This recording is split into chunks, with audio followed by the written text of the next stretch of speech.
তীব্র গরমের মাঝে হাওয়া বদল করার জন্য আমরা ঘুরতে বেরিয়েছি বরিশাল শহরের পূর্ব দিক থেকে বয়ে চলা কীর্তনখোলা নদীর উপর থেকে অবস্থিত দবদবিয়া ব্রিজ।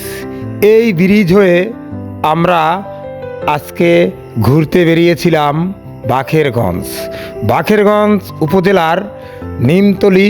এখানকার পরিবেশ অনেক সুন্দর, সবুজে সবুজে বেষ্টিত এই গ্রামের এই সুন্দর দৃশ্য দেখতে দেখতে বাতাস খেতে খেতে আজকের সন্ধ্যা উপভোগ করলাম।